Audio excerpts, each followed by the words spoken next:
if you want to be an entrepreneur እኔ መርካቶ ውስጥ ነው ገብተህ መዋል ያለብህ እንዴት የነጭ መጽሐፍ አንብበ ኢንተርፕረነር መሆን ትፈልጋለህ አብዛኛው የመርካቶ ነጋዴ የተማረ ህብረተሰብ አይደለም አንደኛው ሁለተኛው ሶስተኛ ክፍል ያልቆጠረ ህብረተሰብ ነው ያ ሁሉ ሚሊዮን ብር የሚያንቀሳቅሰው ፐርሰናሊ ያንቺ ዲሲፕሊኖች ምንድናቸው በህይወቴ ቼኬ ባውንስ አርባክ never ማለት ነው እሱ ትልቅ ስም ባንኮች ጋር ያሰጠኝ ትልቅ ኮመርሻል ባንክ ደውሎልኝ ነይና 150 ሚሊዮን ብር ወስጂ ተባለ አይ ሴድ ነው አብዛኛው ሰው ባንክ የሚበደረው ከኢትዮጵያ ውጭ ገንዘቡን ለማሸሽ ነው ፊያታ ይላል ፍሬት ኢንተርናሽናል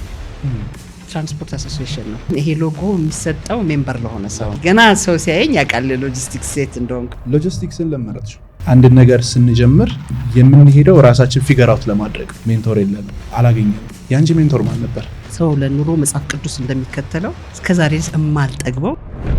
ትልቅ ለመክር የምፈልገው ለኢትዮጵያ ሲኢኦ ማኑዋሊ የድሮ አልቋል ዘመኑ ተለውጧል ሌላ ዓለም ላይ ነው ያለነው እኛ ስለዚህ ዲጂታል ላይ ለአንድ ሲኢኦ አንድ አይቲ ሰው ያስፈልጋል ልክ ሴክሬታሪ እንደሚቀጥረው እኔ ማንኛውም የቢዝነስ ሰው ፋይናንሻል ስቴትመንት ማንበብ መቻል አለበት ያ ማለት በጣም ከባድም ነው ደግሞ ለሴት አገርህንም ነው ይዛሃት የምትወርደው አንተን ብቻ አይደለምና ኤክስትሪምሊ ዲሲፕሊን መሆን የሚያስፈልገው ለምንድነው ረጅም ርቀት ለመሄድ ሂላሪ ክሊንተን ጋር የተገናኘሽበት ስራ አጥቼ አንድ ቀን አልቀመጥም የሚል ራሴ ቃል ገባ from the scratch ተነሽም ትበይ ከምንም ጀምር ስቴፖች አሉት መጀመሪያ